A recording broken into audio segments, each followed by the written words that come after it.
Ex-homeless people, what was the scariest thing that you ever saw on the streets? I spent 8 months homeless in Chicago when I was 22. Lost my job, couldn't make rent, fell through every crack the system has. Most people think homeless means sleeping on park benches with a cardboard sign.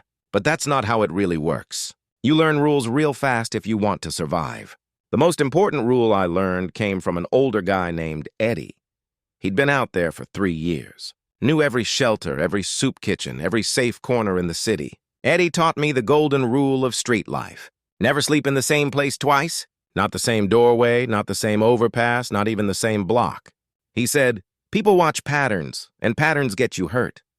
I thought Eddie was just paranoid. Guy had been out there too long, you know.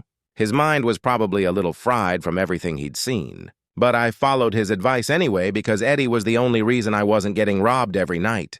There was this other guy, Kevin, maybe 25. Always quiet, always kept to himself. He usually sat outside the Greyhound station downtown with a small cardboard sign that just said, "Anything helps." Never bothered anyone. Never caused trouble, just sat there looking defeated. Wearing the same faded green jacket every single day. Kevin found this spot under the Harrison Street Bridge. It was actually perfect. Covered from rain, hidden from most foot traffic, close enough to the 24-hour gas station that you felt somewhat safe. For about 10 days straight, Kevin slept in that exact same corner every night.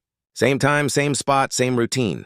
On the 10th night, I was across the street with Eddie, sharing a can of cold ravioli by a trash barrel fire. It was February, freezing cold, and we were wrapped in every piece of clothing we owned. Around 2 in the morning, I saw 3 guys in dark hoodies walking slowly down the street toward Kevin's bridge.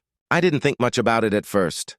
People walk around at night, but then they stopped about 50 FT from the bridge and started looking around, checking if anyone was watching.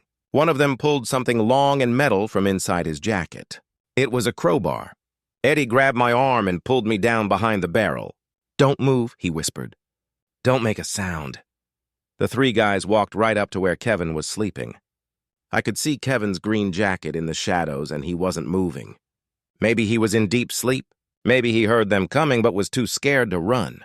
What happened next still gives me nightmares. They didn't try to rob him. They didn't go through his stuff. They just started beating him with that crowbar in their fists. Kevin never screamed, never fought back. The whole thing lasted maybe 2 minutes, but it felt like forever. When they finished, they just walked away like they were taking out garbage. Didn't run. Didn't look around. Nervously, just casual. Like they'd done this before. I wanted to call 911, but Eddie held me back.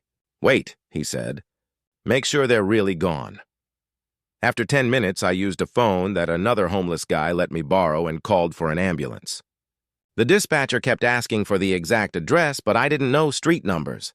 I just kept saying, "Under the Harrison Bridge, there's a man who's been beaten." The ambulance took 45 minutes to show up. When they got there, Kevin was still breathing, but barely. Blood everywhere. They loaded him up and drove away, and I never found out if he survived. The next morning, a guy in a nice suit and clean shoes came around asking questions. Said he worked with a local shelter program, showed me some official-looking badge. Asked if anyone had seen what happened to Kevin, if Kevin had any enemies, if he'd been causing problems for other people in the area. I recognized the logo on his jacket. It was from one of the shelters downtown, but something felt wrong about the whole thing. Eddie pulled me aside after the guy left. "That wasn't a shelter worker," he said quietly. "That guy comes around whenever someone gets hurt. He asks questions, but not the kind that helped people." "What do you mean?" Kevin saw something he shouldn't have seen. Or maybe he heard something. People like that guy. They keep track of who sleeps where. That's why you never stay in the same place twice. I asked Eddie what Kevin could have possibly seen that would get him nearly killed. Eddie just shook his head and said, "Things happen at night. Things that important people don't want anyone talking about." 2 weeks later, I managed to get into a program that helped me find work and housing. I never saw Kevin again. Never found out if he made it.